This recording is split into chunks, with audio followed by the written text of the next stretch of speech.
현대 그리스도인들은 성경 지식이 아주 풍부합니다.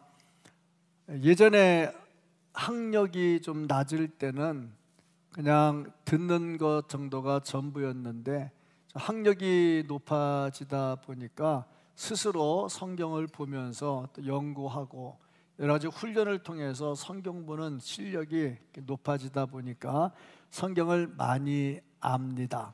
또 뿐만 아니라 매스컴이 워낙 발달돼 가지고 이 매스컴을 통해서 신앙 지식도 많이 쌓습니다. 인터넷 들어가서 유명한 교회의 훌륭한 목사님들 설교도 많이 듣고 강의도 많이 듣고 성경 읽다가 좀 어려운 것들을 또 인터넷에서 많이 풀어주기 때문에 이래저래 성경을 많이 알게 됩니다. 또 조금 더 인터넷이나 컴퓨터를 더 하시는 분들은 챗 GPT 들어가 가지고 오늘 목사님 설교 본문 제목을 딱 쳐가지고 오늘 무슨 설교를 할지 미리 예측도 가능하고 말이죠. 근데 분명한 거는 저는 챗 GPT 보고 설교 준비 안 하니까 아무리 봐도 똑같은 설교는 안 나오리라 그렇게 생각을 하고, 어찌됐든지 간에 성경 지식이 높아졌어요. 그런데 한 가지 아쉬운 게 뭐냐면 실력이 좋아지면 영성도 뜨거워져야 되는데 그건 좀 약하지 않는가. 기도하는 모임에 나와라 그러면 잘 안 나와요. 그리고 기도하면서 뭔가 좀 뜨거워지기를 바라는데 그게 잘 안 되죠. 그러다 보니까 지식에 머무르는 문제가 좀 있다. 그 중에 한 가지가 뭐냐면 심판이나 재림에 관한 것에는 관심이 좀 줄어들었어요. 예전에 우리 믿음의 선진들은 교회 와서 새벽 예배하고 금요 기도하고 막 기도 뜨겁게 하다 보면 심판 설교하고 재림 설교하며 주여 하고 울고 통회하고 자복하면서 그걸 기다리는 마음이 있었는데 요즘은 그게 또 잘 안 되더라 하는 거죠. 이 부분이 좀 약하다, 아쉽다. 그런데 심판과 재림은 우리를 두렵고 겁주기 위해서 주신 게 아니라 오히려 우리의 신앙을 더 순수하게 만들고 더 좋은 신앙을 만들려고 하나님께서 우리에게 허락하신 것이다 하는 거죠.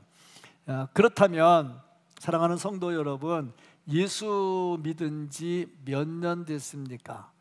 교회 나온 지 몇 년 아니고 예수 믿은 지 몇 년, 교회 등록한 지 몇 년 말고 예수 믿은 지 몇 년, 예수를 제대로 구주로 영접하고 믿은 지 얼마나 됐느냐.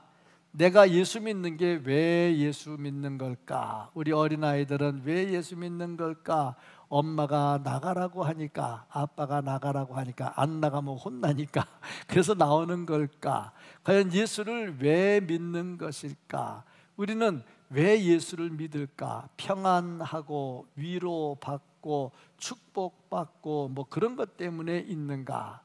중요한 것은 우리의 신앙은 재림과 심판에 대한 올바른 믿음을 가지고 있어야 된다 하는 거지요. 시대가 그러다 보니까 교인들도 그냥 세상 생활에 너무 지쳤거든요. 교회에 오면 위로받는 설교를 듣기를 원하고 축복 설교를 듣기를 원하지 심판이나 회개 설교를 듣기를 원하지는 않아요. 그러다 보니까 목사들도 설교할 때 그런 설교들은 또 잘 안 해요. 그런데 우리 잘 알잖아요.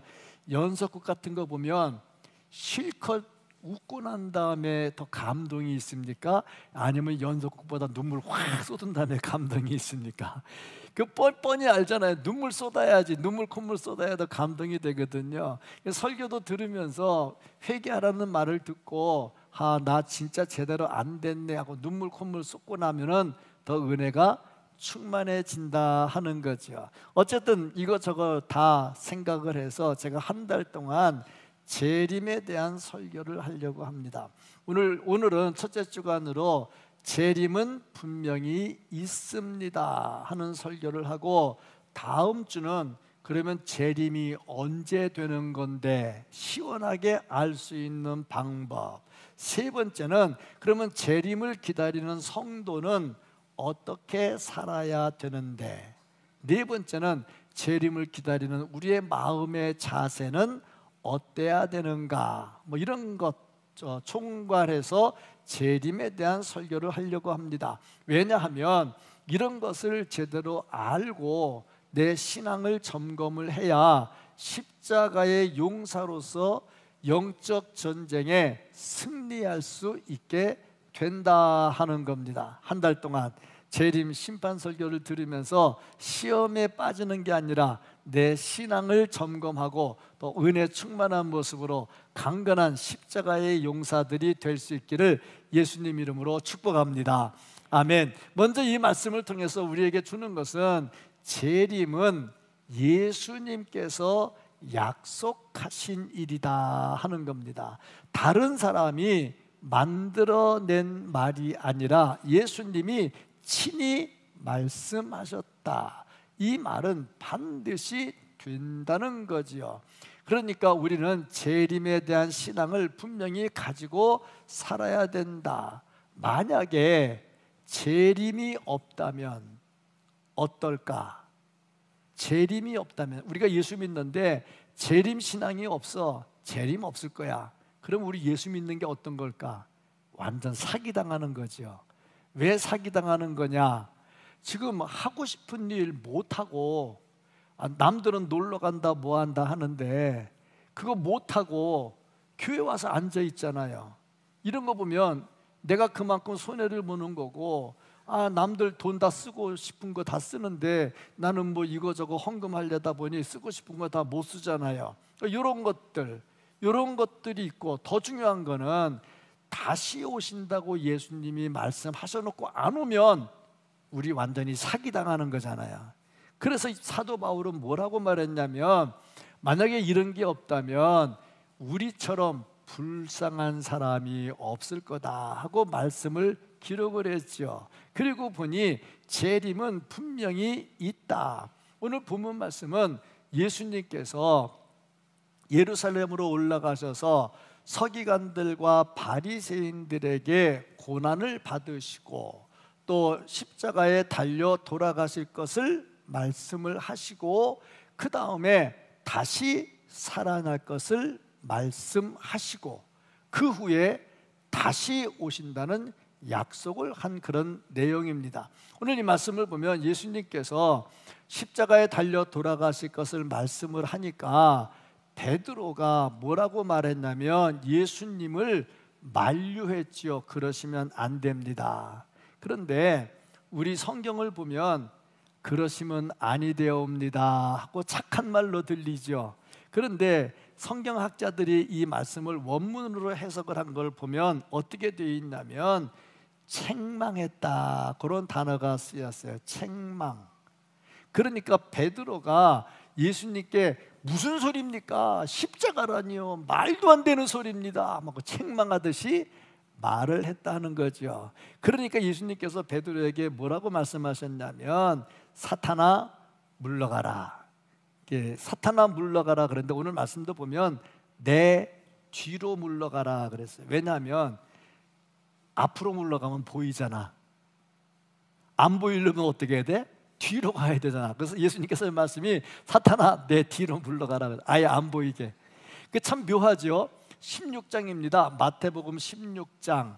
근데 이 앞부분을 보면 우리가 아주 잘 아는 내용이 나와요. 주는 그리스도시요 살아계신 하나님의 아들입니다. 베드로가 고백을 하지요. 예수님께서 말씀하시죠. 바요나 시므나 내가 복이 있도다 이를 내게 알게 하신 것은 하면서 한 말이, 네가 사람의 지식으로 하는 것이 아니고 정으로 하는 것이 아니고 부모가 가르쳐 준 것이 아니라 하나님께서 가르쳐 준 거다 이렇게 말하면서 너는 반석이다, 내가 너 위에 교회를 세울 거다, 이런 막 큰 칭찬을 해놓고 곧바로 몇 절 뒤로 딱 넘어가면서 사탄아 물러가라 하는 이런 말씀을 하더라 하는 거죠. 그러면서 예수님께서 하시는 말씀이 누구든지 나를 따라오려거든 자기 십자가를 지고 그 후에야 나를 따르라.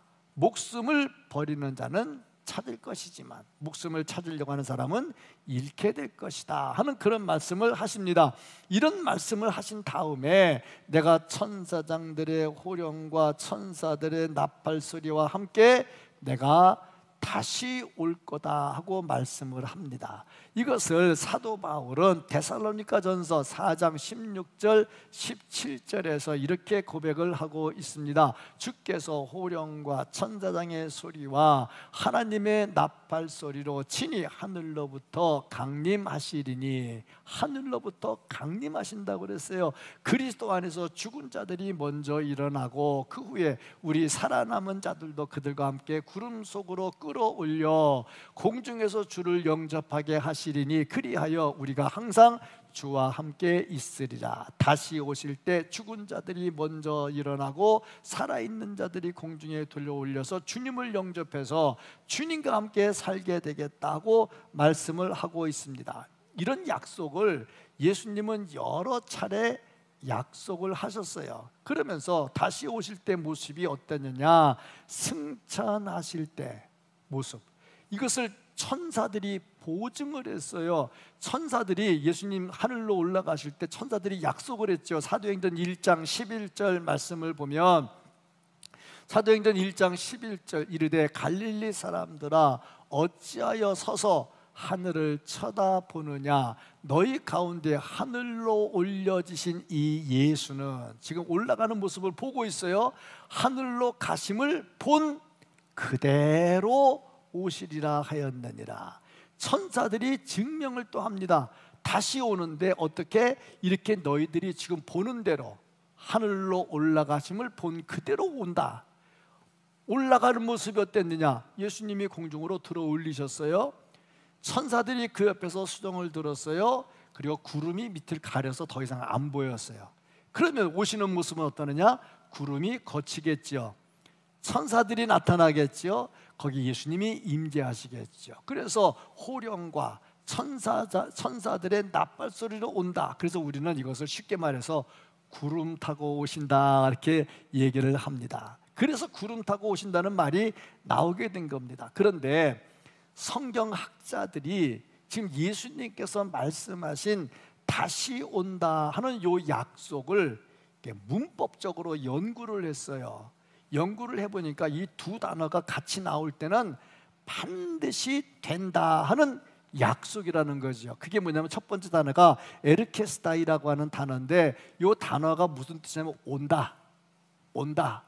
그 다음에 이 앞에 단어가 뭐냐면 멜레이라고 하는 단어인데, 이 단어는 뭐뭐뭐 할 거다 하는 그 단어입니다. 그러니까 이 단어 멜레이 다음에 에르케스타이라는 단어가 이렇게 같이 오는데, 이게 붙어지면 어떤 뜻이 있느냐, 반드시 된다는 뜻이라는 거예요. 그러니까 예수님께서 말씀하신 이 단어, 이 문장 자체가 예수님의 오심은 반드시 이루어진다는 거죠. 필연적 사건이라 하는 겁니다. 자, 그러면 다시 오신다고 약속하셨는데 오셨느냐는 거죠. 이게 중요한 겁니다. 28절을 보면 이렇게 또 말씀을 하죠. 진실로 너희에게 이르노니 여기 서 있는 사람 중에, 지금 예수님과 같이 있는 사람들입니다. 그 사람들 중에 죽기 전에 인자가 그 왕권을 가지고 오는 것을 볼 자들도 있느니라. 한 명이 아닌 거예요. 여기서 이제 사람들이 이제 헷갈리기 시작을 하는 거죠. 그러면 자기네 살아 있을 때 예수님께서 다시 오신다는 말로 분명히 그렇게 되어 있고, 한 명도 아니고 여러 명이 볼 거다 하는 얘기죠. 근데 예수님 그렇게 안 오셨거든요. 이게 이제 많은 사람들에게 헷갈리게 만드는 것이다 하는 얘기입니다.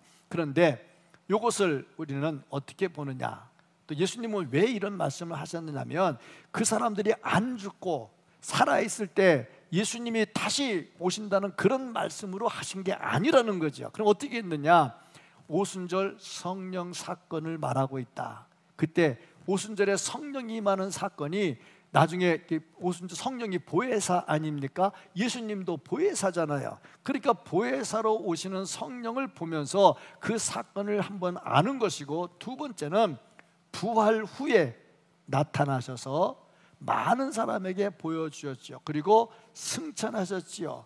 그 이후에 성령으로 복음이 전파되고 기독교가 온 세상에 퍼져나갑니다. 이것을 주님의 나라, 주님이 다시 오시는 것을 볼 자들이라, 그렇게 해석을 합니다. 어쨌든 중요한 것은 재림은 분명히 이루어진다는 예수님의 말씀이고, 그리고 재림 신앙이 없다면 예수 믿는 사람이 아니라는 거죠. 우리가 재림을 믿지 못하면 예수 믿는 게 사기당하는 거라니까요. 그 반드시 재림은 있다. 그래서 이 말씀을 통해서 우리에게 주시는 것은 예수님은 신실하시기 때문에 약속하신 것을 반드시 이루신다 하는 겁니다. 예수님 신실하거든요.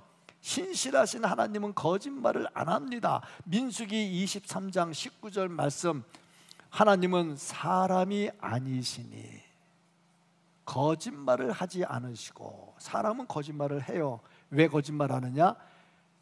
의도적으로 거짓말도 하지만 하려고 했는데 능력이 안 돼서 못돼. 그 결과적으로 거짓말이 될 때가 있어.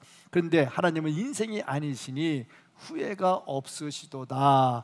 어찌 그 말씀하신 바를 행하지 않으시며 하신 말씀을 실행하지 않으시랴. 하나님은 사람이 아니기 때문에 능력도 있고 신실하기 때문에 반드시 이룬다는 거지요. 그런데 성경을 보면 모든 예언은 다 이루어졌는데 요 한 가지가 아직 안 이루어진 거야. 다시 오신다는 요 한 가지가 아직 이루어지지 않았다는 겁니다. 왜 2000년이 지나도록 재림이 이루어지지 않을까? 이거 어떻게 해석을 해야 되나? 그리고 보니 아직 주님께서 오실 때가 안 됐다는 겁니다. 시편 110편 1절을 보면 여호와께서 내 주에게 말씀하시기를 내가 내 원수들을 내 발판이 되게 하기까지 너는 내 오른편에 앉아 있으라. 그러니까 원수들이 전부 다 예수님의 발판이 될 때, 그때까지 하나님은, 예수님은 오른편에 앉아 계시라는 얘기야. 안 온다는 얘기죠. 그래서 원수들이 발판이 된다는 말이 뭐냐? 온 세상에 복음이 전파돼야 되는데 하나님께서 택한 사람들이 모두 다 돌아와야 된다 하는 겁니다. 마태복음 18장 14절이죠. 이와 같이 이 작은 자 중에 하나라도 잃는 것은 하늘에 계신 너희 아버지의 뜻이 아니니라. 작은 자 중에 하나라도 하나님이 택한 자가 있어. 그런데 그 사람이 돌아와야 마지막에 심판, 주님이 오셔서 심판하신다는 거죠. 자, 그러고 보니 오늘 등록한 사람이 있어. 예수 믿었어. 오늘 예수 믿고 등록한 사람이 있어. 지난주에 예수님 오셨으면 그 사람 어떻게 됐을까? 그거 끝난 거지. 예수 안 믿었으니까. 그리고 보니 내가 10년 전에 믿었어. 근데 11년 전에 오면 내가 어떻게 됐을까? 나도 끝난 거지.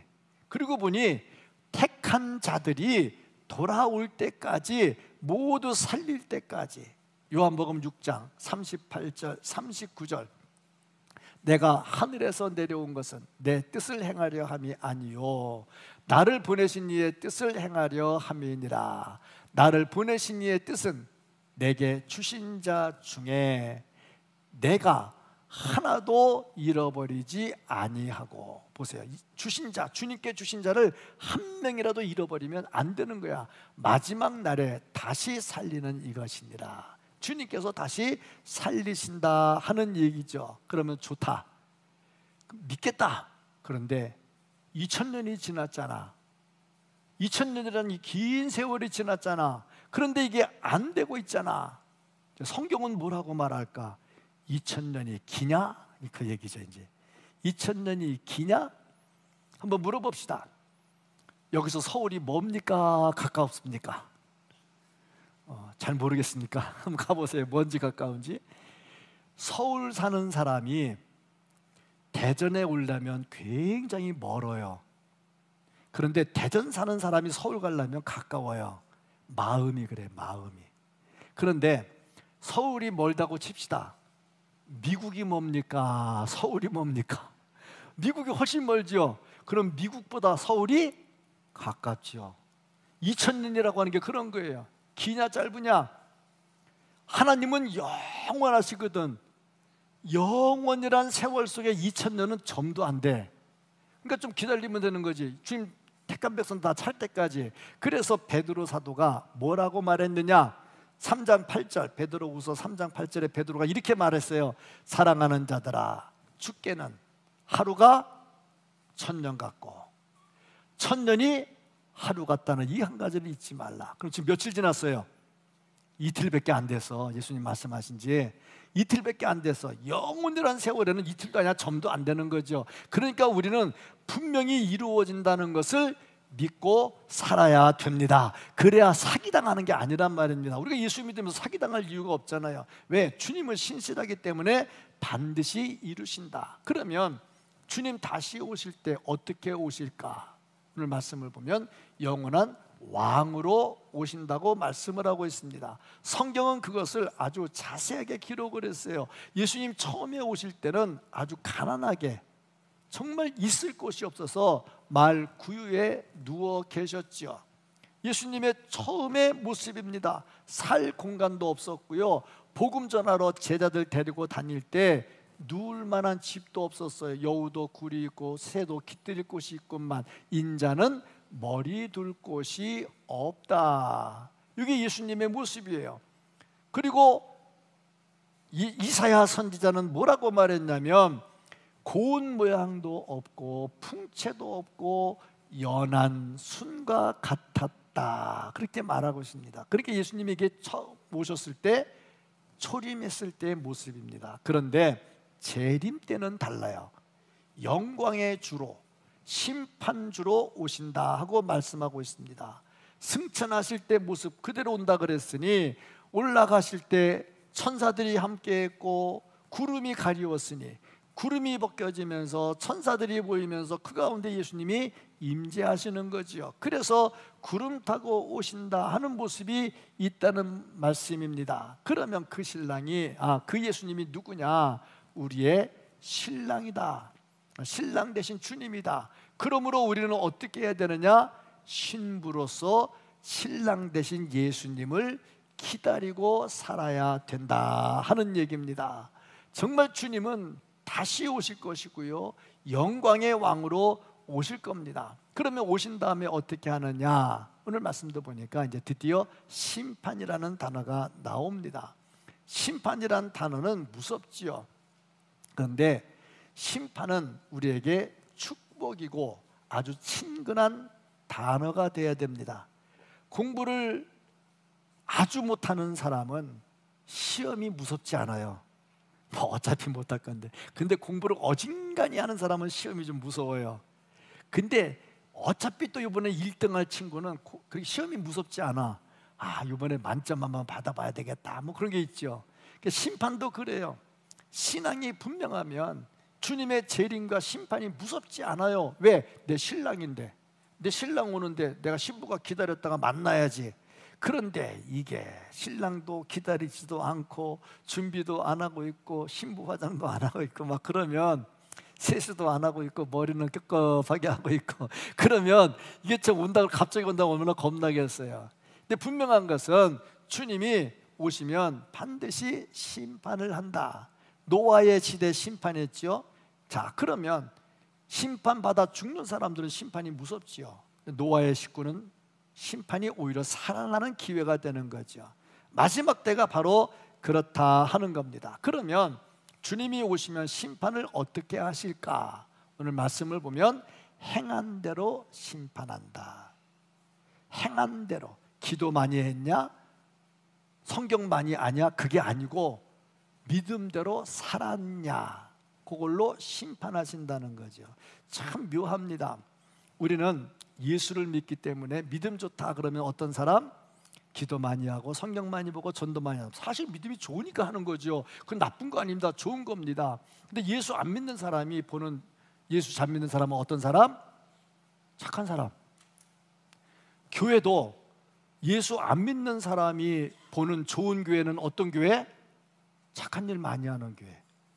바자회 열심히 해가지고 그 돈 가지고 다 구제하는 그런 교회. 그리고 며칠 전에 어느 목사님 얘기 들었는데 우리 교회가 너무 좋대. 대동교회가, 우리 대동교회가 너무, 자기는 다른 교회 목사님인데 우리 교회가 너무 좋대. 그래서 이거저걸 얘기하는데 나한테 1시간 반을 얘기하더라고, 우리 교회 좋은 점을. 그 중에 제가 들었던 게 뭐냐면 대동교회보다 대동 플랫폼이 먼저 뜬대. 대동 플랫폼. 대동 플랫폼에 가면 아주 좋은 댓글이 엄청 많대. 무슨 말인지 모르는 사람이 대다수인 것 같아. 그리고 대동 플랫폼에 와서 좋은 글 한 번도 안 다른 사람, 나도 안 달아봤거든. 안 했다는 얘기야 전부 다. 그런데 예수 안 믿는 사람들이 들어와가지고 쓰는데 굉장히 좋대. 뭐 이런 거 저런 거 좋은 점 얘기하는데 너무 부럽대. 어떻게 이런 아이템을 가지고 교회 건축을 했냐는 거야. 너무 부럽대. 그 중에 내 마음을 감동시킨 말 한마디. 자기네 교회는 언덕이라 높아서 지나가던 사람이 오줌 누러도 안 온대. 근데 대동교회는 지나가는 사람이 새들매에서 이스트 갈라면 우리 교회로 지나가잖아. 지나가다 급하면 들어와서 오줌 넣고 간대. 야, 이런 좋은 교회가 어딨냐는 거야. 지네 교회는 제발 오줌 누른 사람이라도 왔으면 좋겠대. 와, 제가 이 말을 왜 합니까? 교회는 안 믿는 사람이 보는 좋은 교회는 어떤 교회? 자기네들한테 유익을 주는 교회. 참 그렇잖아요. 너무 마음에 감동이 되는 거야. 그분이 조사를 했대. 이 대전 전체에서 특별히 동구, 우리 대전역 주변으로 해가지고 좋은 교회 뽑으라고 했는데 예수 안 믿는 사람한테 조사한 거래. 예수 믿는 사람은 다 자기네게 좋다 그러지. 예수 안 믿는 사람한테 좋은 게 했는데 그 중에 대동교회가 5 안에 들어가 있대. 와, 진짜 이거. 근데 그리고 이 사람들이 좋은 댓글을 자기네가 쓰는, 우리가 쓰는 게 아니라 자기네가 쓰는 거야. 그러면서 요 근처에 여기서 좋은 교회 3개를 고르라고 그랬더니 우리 교회, 동대전 성결교회, 가양 감리교회 3개를 들더래. 3개를 드는데 굉장히 좋은 교회로 들면서 거기다 평일날 카페 하는 교회, 동네 사람들이 와서 커피 먹을 수 있는 교회, 이 근처에 없어요. 이 근처에 없어요. 그러면 이거 운영하려면요 교회가 돈이 많이 들어. 근데 우리는 돈이 안 들어. 왜 안 들어? 자원봉사를 하잖아. 인건비 나가면 교회는 바로 마이너스예요. 그러니까 카페에서 자원봉사하는 사람한테 이래라 저래라 구박하면 안 돼. 아주 그 사람들이 열심히 해서 교회 전기세도 잘 내고 교회 건축원금도 잘한다 생각하면 그냥 고마워해야 되고 커피 열심히 먹어야 돼. 왜? 예수 안 믿는 사람이 좋은 교회라고 하는 교회인데 자기네들도 와서 커피 먹으면서 좋은 교회라고 하는데 얼마나 좋아요. 그러니까 행함이라고 하는 게 이렇게 중요한 거야. 우리가 기도 많이 했다고 예수 안 믿는 사람들이 저 사람들 기도 많이 하는 좋은 교회가 그렇게 안 한다니까. 하다못해 지나가다 화장실에도 한번 쓸 수 있으니까 좋은 교회고, 와서 커피 한 잔 마실 수 있으니까 좋은 교회고. 그렇잖아. 그 맛있는 커피하고 다른 데서 먹어보기 힘든 그 아포카토를 그 3,000원 내고 먹을 수 있다는 게 얼마나 좋아. 이렇게 좋은 걸 주니 좋은 교회지. 그러니까 좋은 교회에 있는 성도는 어떤 성도? 좋은 성도지. 그것도 아직 모르면 안 되지. 행함이야, 행함. 이게 전부 다 열심히 행하는 거야. 예수님이 오실 때 심판할 때 어떻게 하느냐? 행위를 보고 심판하신대. 마태복음 25장에 보면 양과 염소의 비유가 나와요. 이 양과 염소의 비유를 보면 양은 오른편에 염소는 왼편에. 그런데 뭘 보고 판단을 했느냐? 행함을 보고. 무슨 행함? 목마른 자한테 먹을 물 주고, 배고픈 자한테 먹을 거 주고, 옷이 없어 추워 입을 거 주고. 이게 기도하는 거하고는 상관이 없잖아. 이렇게 베풀어서 오른편에 있다가 상을 받아 왼편에 안 줬어. 자기만 먹고 자기만 했어. 그러다가 영벌에, 영원한 불에 빠져버리잖아요. 이게 뭘로 되느냐? 행함으로 됐다 하는 얘기입니다. 그렇지 않습니까? 이 세례 요한이 도끼가 이미 나무 뿌리에 놓였다 그러면서 열매를 맺지 않으면 찍어서 불에 던져버린다고 그랬어. 행함이거든요. 행함. 이렇게 행함이 중요하다 하는 겁니다. 예수를 믿으면 행위에 변화가 일어나야 되겠죠. 예수 믿으면서 안 변하는 사람은 예수님을 못 만난 사람이거나 가짜로 예수 믿는 사람이죠. 예수 믿으면 반드시 행위의 변화가 일어나더라. 열매가 맺혀져야 된다. 열매를 맺으려면 좀 고난이 있어야 돼요. 어떻게 고난이 있느냐? 제가 농사를 안 지어서 뭐 열매를 잘 몰라요. 그런데 분명한 것은 열매가 이렇게 맺힐 때 이 올라가는 굵은 가지에 열매가 안 맺혀요. 이게 뻗쳐가지고 얇은 데 가가지고 열매 다음에는 생기는 게 없어. 열매가 끝이야. 그렇죠? 그 말은 무슨 말이냐? 모든 것의 끝에 가야 열매가 맺힌다는 거야. 요건 그만큼 이 나무 가지나 뭐가 다 빨아 올려가지고 결실체가 열매라는 거야. 요거는 그만큼 고통이 수반되고 마지막 고통의 끝에 가서 좋은 열매가 맺혀진다 하는 얘기입니다. 그런데 열매를 반드시 맺어야 되는데 포도나무가 열매를 맺지 못하면 어떻게 되느냐? 포도나무는 포도를 맺어야 되잖아요. 근데 포도를 못 맺으면 어떻게 돼? 그거를 찍어서 땔감으로 쓰자니 이게 화력이 있어요? 화력도 별로 없어. 그거 잘라가지고 집질려니 집질만큼 나무가 돼요? 그것도 안 돼요. 그럼 이거 관상수로 심어놓으려니 그 관상수가 됩니까? 안 되거든요. 그러니까 쓸모없어 찍어서 그냥 버리는 거야. 그러니까 포도나무가 쓸모 있으려면 어떻게 되느냐? 열매가 있어야 되는 거야. 그래야 성찬식도 할 거 아니에요. 열매가 있어야 된다. 그런데 우리가 살면서 정말 주님 앞에 아름다운 열매를 맺고 있느냐? 분명히 주님 다시 오시면 심판하는데 행위에 따라서 심판한다 그랬어요. 열매는 심은 대로 거두고, 배나무 심으면 배 거두고, 복숭아나무 심으면 복숭아 거둬. 심은 대로 거둬. 심은 만큼 거둬. 한 그루 심으면 한 그루 심은 만큼 거두고, 두 그루 심으면 두 그루 심은 만큼 거둬. 그리고 보니 우리가 열매를 맺어야 되는데 육신을 따라 살면 육신의 열매를 맺어. 그 육신의 열매가 뭐냐? 온갖 추악하고 더러운 죄악들이죠. 그것은 어떻게 되느냐? 마지막에 심판을 받게 된다. 성령을 따라 열매를 맺어. 성령의 열매 우리 잘 알고 있잖아요. 사랑과 희락과 화평과 오래 참음과 자비와 양성과 충성과 온유와 절제, 뭐 이런 열매들이 많잖아요. 이런 열매들을 많이 맺어야 마지막에 주님 다시 오실 때 칭찬 듣고 오른편의 양들과 같이 영원한 천국에 들어간다는 겁니다. 그런 열매를 맺으려면 고생을 좀 많이 해야지요. 비바람도 맞아야지요. 햇빛도 봐야지요. 그리고 떨어지지 말아야죠. 떨어지면 열매 아무 가치 없잖아요.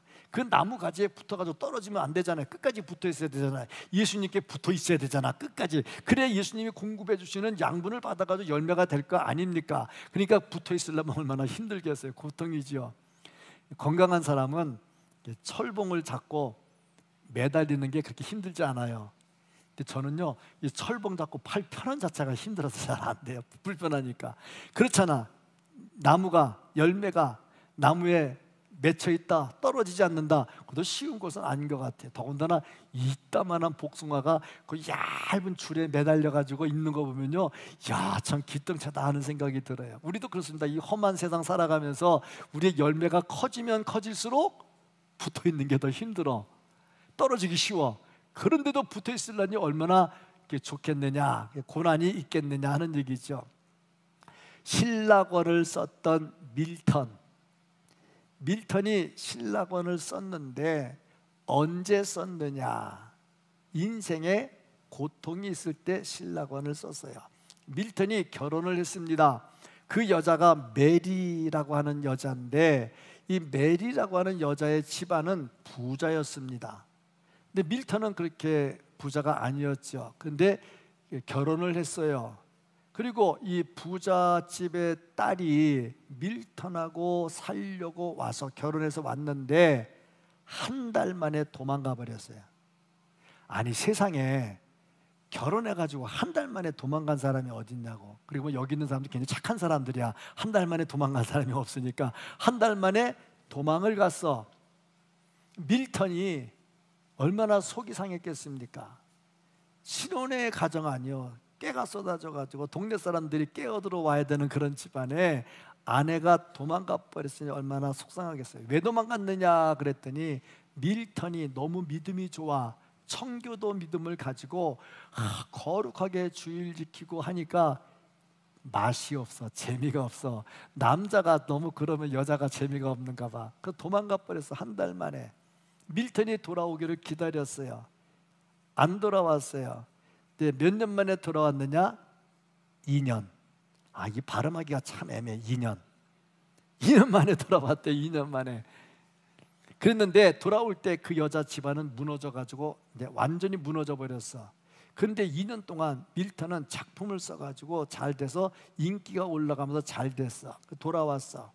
밀턴이 그 여자를 받아줬어. 이 과정에서 쓴 게 뭐냐? 실낙원이야. 낙원을 잃어버렸잖아. 그렇잖아. 결혼하고 한 달 만에 도망가 버렸으니 낙원이 깨진 거지. 그 작품이 나온 거야, 고통 속에. 그래서 밀턴이 밀턴 되는 거 아닙니까? 인생의 고난. 그렇다고 해서 한 달 만에 도망가라는 말은 아니에요. 남편이 작가가 아니기 때문에 그럴 필요는 없어. 근데 어쨌든 간에 한 달 만에 도망갔다가 돌아왔어. 그때 밀턴이 작품을 썼다. 그리고 보니 고통 중에 열매는 좋은 게 나오더라. 내가 다시 오실 예수님을 기다리면서 주일 잘 지켜야지, 11조 잘해야지, 건축원금해야지 하다 보면 힘들어. 고통이야. 진짜 고통이야. 남들 먹을 만큼 못 먹고 입을 만큼 못 입고 하거든. 그런데 이것이 잘 되면 열매가 잘 맺혀질 것이고, 열매가 잘 맺혀지면 주님 다시 오실 때 열매를 보고 심판을 한다는 얘기죠. 그렇다면 주님의 재림을 기다리는 신부된 나는 어떤 열매를 맺고 있는가? 내 열매는 뭘까? 열매를 맺기 위해서 나는 얼마나 시간을 투자하고 있는가? 나는 얼마나 물질을 투자하고 있는가? 내 몸으로 얼마나 헌신하고 있는가 하는 거죠. 이걸 잘 알면 주님 다시 오실 때 아멘 주 예수여 오시옵소서 내 신랑 환영합니다 하고 기쁨이 충만하게 될 겁니다. 이런 은혜가 있기를 예수님 이름으로 축복합니다. 아멘.